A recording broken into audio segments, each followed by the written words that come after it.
హిందీ భాషా దినోత్సవం సందర్భంగా కరీంనగర్ జిల్లా చిగురుమామిడి మండల కేంద్రంలోని ప్రభుత్వ జూనియర్ కళాశాలలో 127 దేశాల నాణాలను, 125 దేశాల స్టాంపులను, 95 దేశాల కరెన్సీ నోట్లను, నైపుణ్యాన్ని పెంపొందించే పుస్తకాలను ప్రదర్శించారు. విద్యార్థుల్లో నైపుణ్యాన్ని, విజ్ఞానాన్ని పెంపొందించే అందుకే ఈ ప్రదర్శన చేసినట్లు రిటైర్డ్ ఉద్యోగి మనోహర్ తెలిపారు. ప్రభుత్వ కళాశాలలో చదివే విద్యార్థులకు చదువు పట్ల నైపుణ్యం పెరిగేందుకు పాతకాలం నాటి నాణాలు, స్టాంపులు, పుస్తకాలను ప్రదర్శన చేయడం జరుగుతుందని తెలిపారు. ఈ ప్రదర్శనలో విద్యార్థులు చూసిన నాణేలను, స్టాంపుల గురించి తెలుసుకోవడం చాలా గొప్పగా ఉందని విద్యార్థులు పేర్కొన్నారు. మా కళాశాలలో ఈ ప్రదర్శన చేయడం చాలా సంతోషంగా ఉందని విద్యార్థులు అన్నారు. విద్యార్థులకు విద్యతో పాటు ప్రపంచ స్థాయి నైపుణ్యాన్ని పెంపొందించేందుకు ఈ ప్రదర్శన చేయడం జరిగిందని కళాశాల ప్రిన్సిపల్ తెలిపారు. ఈ ప్రదర్శనకు వచ్చిన చుట్టుపక్కల 9వ తరగతి, 10వ తరగతి ప్రభుత్వ పాఠశాలల విద్యార్థులకు పేర్లు నమోదు చేసుకుని లక్కీ డ్రా తీసి లక్కీ డిప్ను ఎంపిక చేసి బహుమతిని అందజేశారు.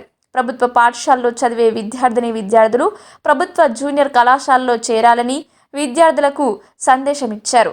రాష్ట్ర ప్రభుత్వం ప్రభుత్వ జూనియర్ కళాశాలలకు అనేక వసతులను ఏర్పాటు చేయడం జరుగుతుందని అన్నారు.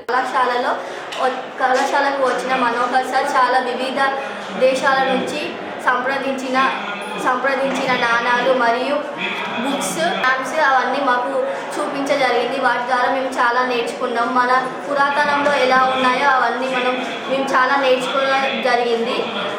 ఇంకా నేర్చుకోవాలని ఆసక్తి కలిగింది. ఆ బుక్స్ చదివితే మాకు చాలా చదవాలని అనిపించింది. ఇలాంటి మంచి ప్రదర్శన మా కాలేజీలో పెట్టినందుకు ధన్యవాదాలు. కళాశాల చిగురుమామిడి నందు ప్రిన్సిపల్ మిత్రుడైన శ్రీధర్ శర్మ ఆహ్వానం మేరకు వచ్చి ఇక్కడ నాణాల మరియు స్టాంపుల పుస్తక ప్రదర్శన ఏర్పాటు చేయడం జరిగింది.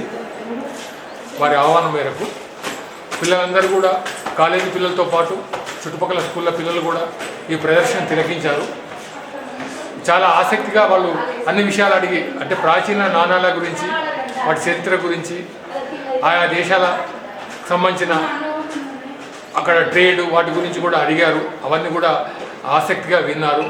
అట్లనే ఈ పిల్లల్లో ఒక మంచి హ్యాబీని, అంటే ఒక అలవాట్లను పెంపొందించడానికి ఈ ప్రదర్శన ఏర్పాటు చేయడం జరిగింది. అట్లనే పిల్లల్లో పఠనాశక్తిని పెంపొందించడానికి కూడా ఒక మంచి పుస్తకాలను వాళ్లకు అన్ని విశదీకరించి చెప్పడం జరిగింది. ఒక అలవాటు హ్యాబిచువేట్గా కావాలి. మనం నిజ జీవితంలో కూడా ఒక పని చేయాలి అని అనుకున్నప్పుడు ఆ పని ఆసక్తిగా చేయాలి. చదువు మాత్రమే కాదు, వేటిని ఇప్పుడు ఒక సేకరణ, స్టాంప్ సేకరణ అయినా, కాయిన్ సేకరణ అయినా, మన డ్రాయింగ్, మన లోపల ఉండేటటువంటి సృజనాత్మకత కూడా మీరు పెంపొందించుకోవాలి. మీరు ఎప్పుడైనా చూసారా కళ్ళారా? మరి మీ కళ్ళ ముందుకు తీసుకొచ్చినందుకు సార్కి థ్యాంక్స్ చెప్తాం.